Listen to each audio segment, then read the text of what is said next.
신앙 고백 우리 하겠습니다. 나는 전능하신 아버지 하나님 천지의 창조주를 믿습니다. 나는 그의 유일하신 아들 우리 주 예수 그리스도를 믿습니다. 그는 성령으로 잉태되어 동정녀 마리아에게서 나시고 본디오 빌라도에게 고난을 받아 십자가에 못 박혀 죽으시고 장사된 지 사흘 만에 죽은 자 가운데서 다시 살아나셨으며 하늘에 오르시어 전능하신 아버지 하나님 우편에 앉아 계시다가 거기로부터 살아있는 자와 죽은 자를 심판하러 오십니다. 나는 성령을 믿으며 거룩한 공교회와 성도의 교제와 죄를 용서받는 것과 몸의 부활과 영생을 믿습니다. 아멘. 찬송가 460장 부르시죠.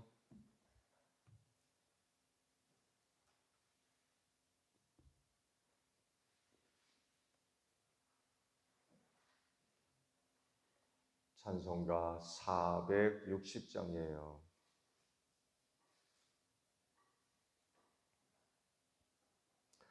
뜻없이 무릎 꿇는 구 복종하리요.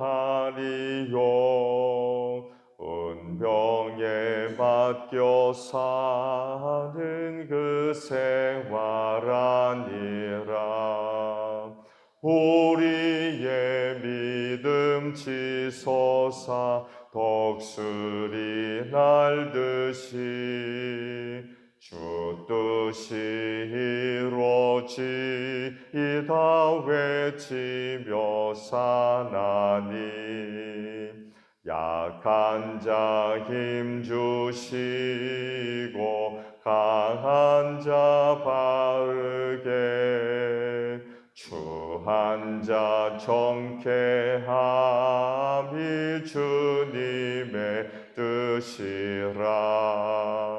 해 아래 압박 있는 곳 주 거기 계셔서 그 팔로 막아주시어 정의가 사나니.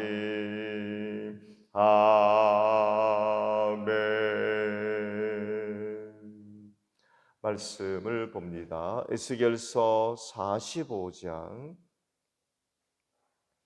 9절에서 25절 마지막 절까지 있는 말씀을 봅니다. 나주 하나님이 말한다.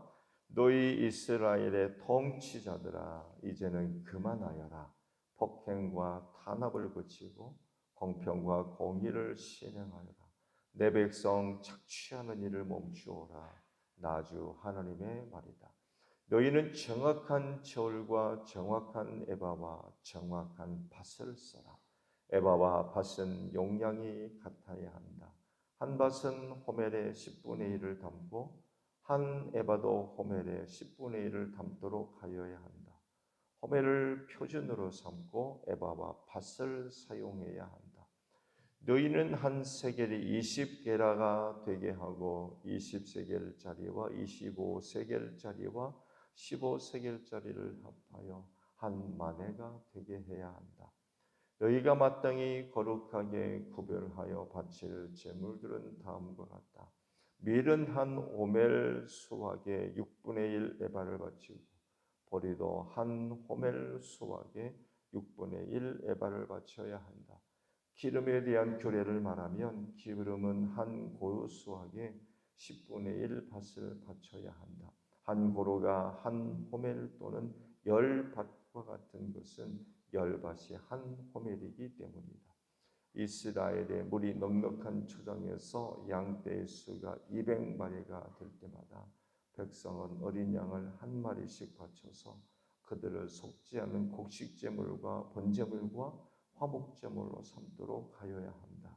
나주 하나님의 말이다.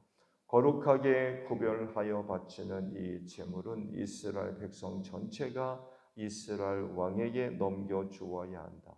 왕은 절규와 월삭과 안식일과 이스라엘 족속의 모든 성회 때마다 번제물과 곡식제물과 부어드리는 제물을 공급할 책임을 진다. 그는 속죄제물과 곡식제물과 번제물과 화목제물을 공급하여 이스라엘 족속이 속죄를 받도록 해야 한다. 나 주 하나님이 말한다. 너는 첫째 달 초하루에는 언제나 소떼 가운데서 흠없는 수송아지 한 마리를 골라다가 성소를 정결하게 하여라. 제사장은 그 속죄제물의 피를 받아다가 성전의 문설주와 제단 아래층의 네 모서리와 안뜰 문의 문설주에 발라라. 너는 그달 초1의 날에도 고의가 아닌 사람이나 알지 못해서 범죄한 사람을 속죄할 때에 그와 같이 하여라.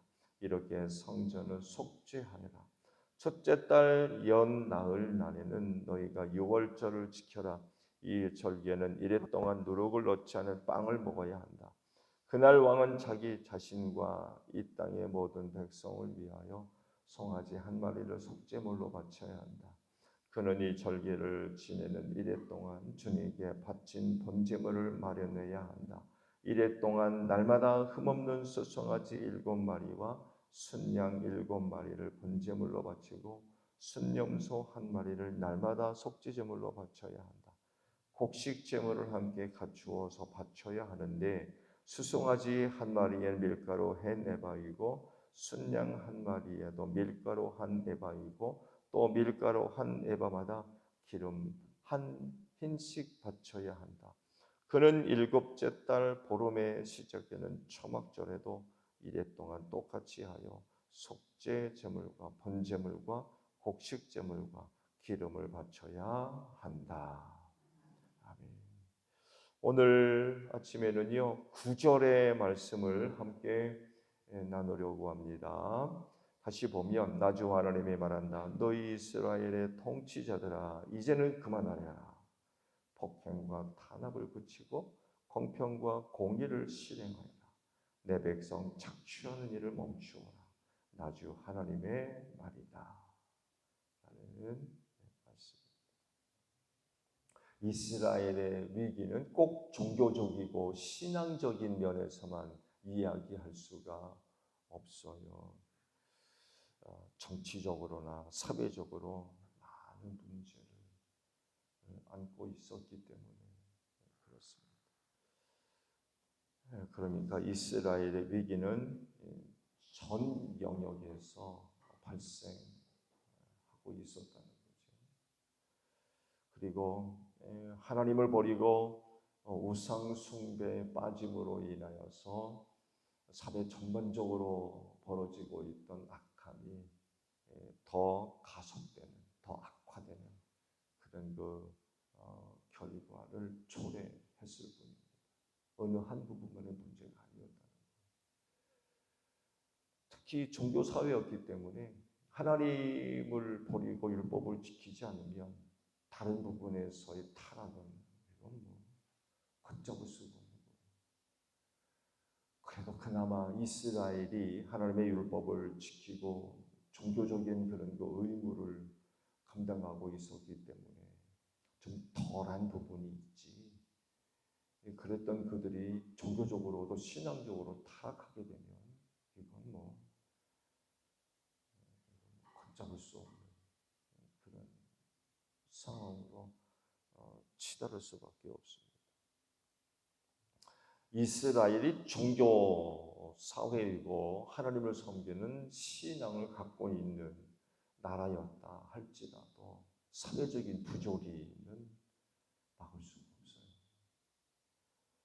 아무리 이스라엘 백성들이 그 야훼 신앙이 살아있는 그런 상황이라 할지라도 사회적으로 일어나는 악은 막을 수가 없어요. 하나님의 나라 이외에는 완전한 의는 이건 이루어질 수가 없습니다. 왜냐하면 인간 자체가 죄인이에요.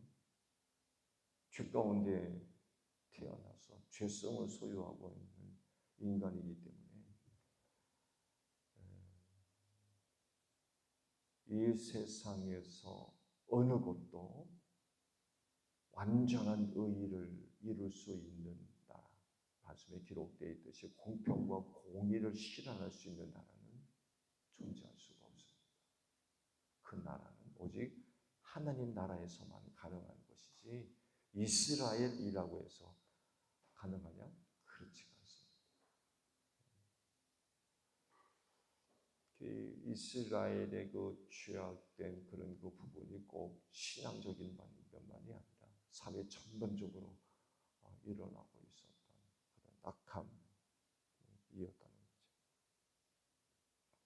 하나님은요, 에스겔을 통해서 통치자들에게 경고의 메시지를 주고 있죠. 일반 백성들을 대상으로 해서 폭행과 탄압과 착취를 하지 말라. 그런 그 말씀을 하셨습니다. 그러시면서 오직 공평과 공의를 실행하도록 하라고 경고를 좀 하고 계십니다.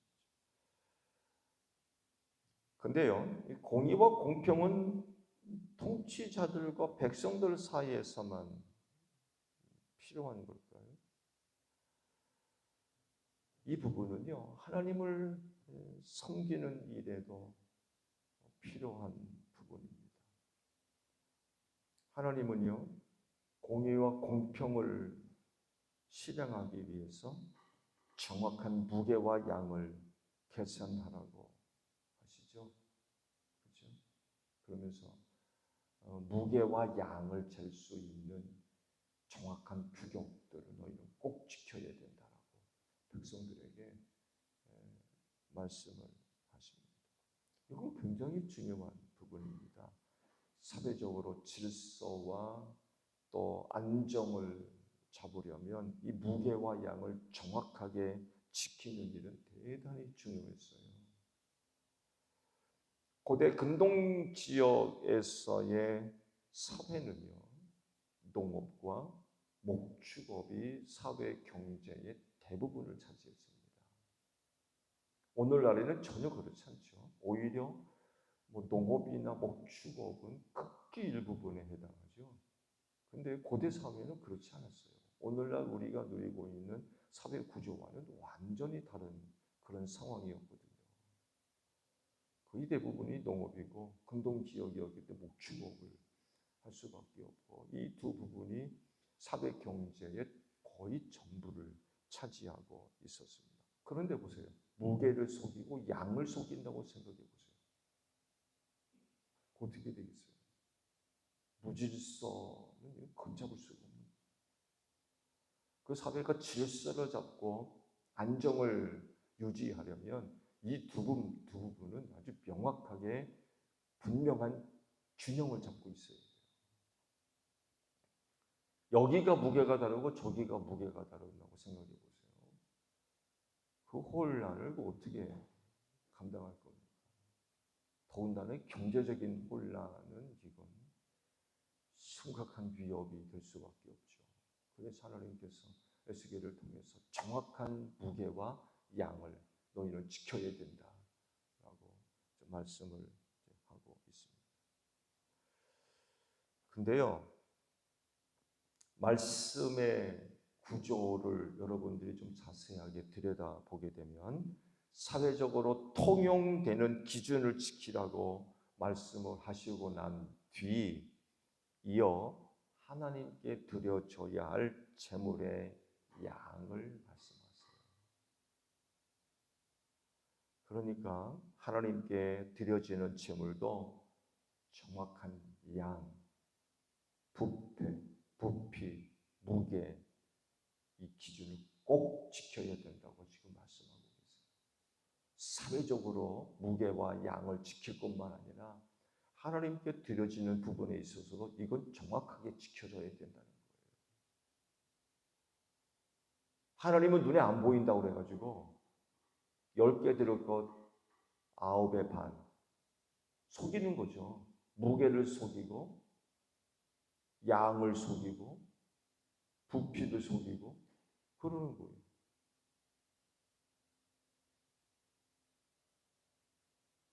그건 절대로 안 되죠. 사회적으로 통용되어야 할 부피와 양의 규격을 정확하게 말씀을 하시고 난 뒤 하나님께 바쳐져야 할 예물의 양들, 이걸 다루시거든요. 뭘 얘기해요? 너희도 똑같이 지켜야 된다는 거예요. 하나님께 드려져야 할 제물 정확하게 지켜야 된다 라고 지금 말씀을 하고 있는 것입니다. 근데 안타깝게도 야벳 신앙이 타락하면서 사회적으로 무게를 속이고 양을 속이고 하나님께 드려지는 것조차도 속입니다. 온전하게 안 하는 거예요. 열을 드려야 되는데 9의 반 이런 식으로 드리고, 흠없는 것 드려야 되는데 쩔뚝바디 드리고 병든 것 바치고 그렇게 돼버리는 거죠. 종교적으로나 신앙적으로, 사회적으로 많은 죄악과 혼란이 발생하게 돼서 결국에는 하나님으로부터 심판을 받아서 나라가 망해버리는 이런 결과를 초래했던 거죠. 근데 이제 에스겔을 통해서 이스라엘의 회복을 약속하시면서 이런 계시의 말씀을 주십니다. 너 이런 것들은 꼭 지켜야 된다는 거죠. 근데 안타깝게도 안 지켜지죠. 안 지켜집니다. 예수님 시대에 와서 보세요. 성전을 뭘로 만들어요? 강도들의 소굴로 만들잖아요. 성전을. 다른 것도 아닌 성전을 강도들의 소굴로 만들어버려요. 수탈하지 말라고 그랬죠? 성전을 매결해서 백성들을 수탈하고 율법으로 백성들을 압제하고 그런 짓들을 하고 있었어요. 그 예수님이 보셔가지고 얼마나 탄식을 하십니까? 지옥 자식들 배나 만든다고. 그러면서 얼마나 책망을 하시는지 안타까운 일이죠. 하나님께서 몇몇 사람들을 선택하셔서 세우셨어요. 대표적으로 왕, 종교적으로는 대제사장, 종교 지도자들이죠. 하나님께서 이들을 거룩히 구별해서 기름 부어 세우셨어요. 왜? 하나님의 뜻을 실현하라고. 내 멋대로 네가 하고 싶은 대로 하라고 세운 게 아니라 하나님의 뜻을 실현하라고 그들을 구별해서 세우신 거예요. 그렇기 때문에 이들은 누구보다도 하나님의 뜻을 바로 분별해서 하나님 앞에 바로 서야 됩니다. 이들이 하나님 앞에 바로 서지 못하면 이거 뭐 그 나라의 타락과 분배는 걷잡을 수가 없어요. 지도자가 타락하는데 이거 뭐 뻔한 거죠.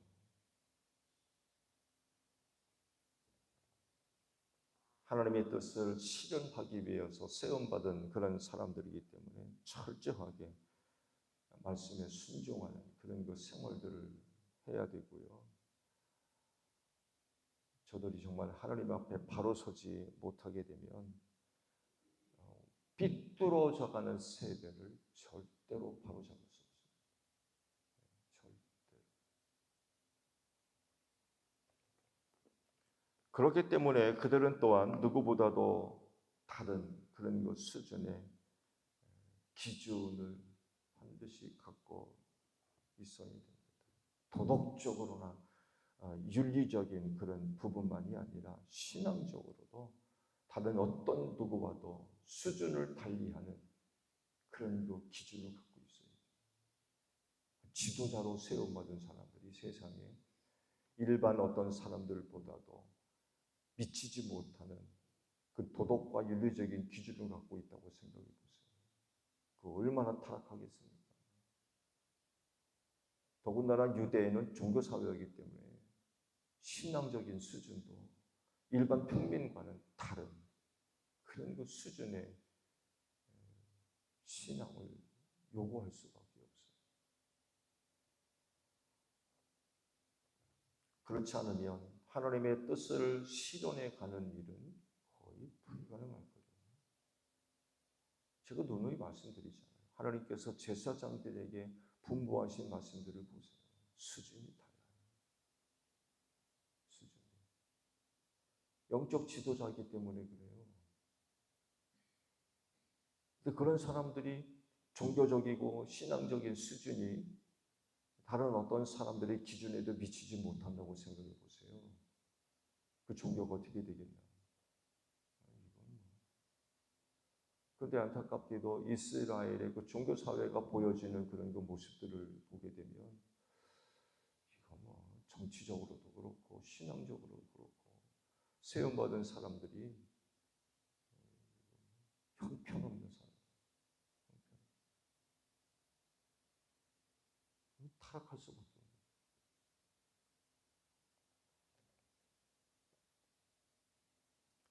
예수께서 제자들에게 아주 유명한 말씀 하나 있죠. 너희는 세상의 소금이고 너희는 세상의 빛이 되어야 된다.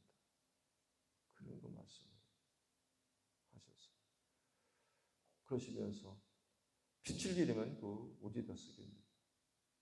또 맛을 잃으면 어디다 쓰겠느냐. 밖에 버리고서 사람들 발에 밟힐 뿐이라. 그런 그 말씀을 하시잖아요.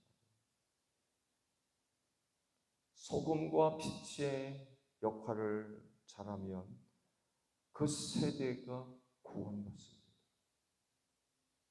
그리스도인의 존재라고 하는 건 하나님 앞에서 굉장히 중요할 수밖에 없어요. 여러분 소돔과 고모라 성의 예를 보십시오. 의인열이 없어가지고 다 죽었습니다. 짐승 한 마리도 못 빠져나왔어요. 유황불로 완전히 변했습니다. 의인열이 없어가지고 그 많은 사람 가운데 의인열이 없어요. 이 한 예를 우리가 볼 때에 그리스도인으로서 그 한 사람의 존재가 하나님 앞에서 얼마나 중요한지 그 말씀드린 이유가 그리스도인의 존재 그 자체가 그 세대를 구원한다는 거예요. 우리가 이런 걸 생각해 보면은 그리스도인으로서의 그 한 사람으로서의 위치, 역할, 모습, 곧 소금과 빛의 역할을 감당하는 그 일들이 얼마나 중요한지. 세대를 구원한다니까요. 굉장히 중요합니다. 그런데 안타깝게도 오늘날 제대로 빛을 발하는 그리스도인들이 모습이 점점 사라지고 있고 소금 역할을 감당하고 있는 그리스도인들 찾아보기가 점점 어려워지고 있다. 그래서 이 세대의 위기는요, 뭐 기후가 어떻고 날씨가 어떻고 뭐 환경이 어떻고 여기에 달려 있는 것이 아니라 하나님의 뜻대로 사는 사람들이 없어지고 있다는 거예요. 이게 이 세대의 위기입니다.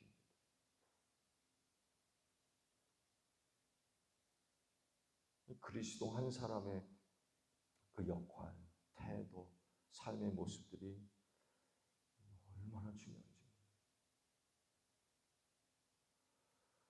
오늘도 있는 곳에서 하나님의 의를 힘써 이루어갈 수 있는 여러분들이 되시기를 바랍니다. 주기도문 합니다. 하늘에 계신 우리 아버지, 아버지의 이름을 거룩하게 하시며 아버지의 나라가 오게 하시며 아버지의 뜻이 하늘에서와 같이 땅에서도 이루어지게 하소서. 오늘 우리에게 일용할 양식을 주시고 우리가 우리에게 잘못한 사람을 용서하여 준 것 같이 우리 죄를 용서하여 주시고 우리를 시험에 빠지지 않게 하시고 악에서 구하소서. 나라와 권능과 영광이 영원히 아버지의 것입니다. 아멘. 기도합니다.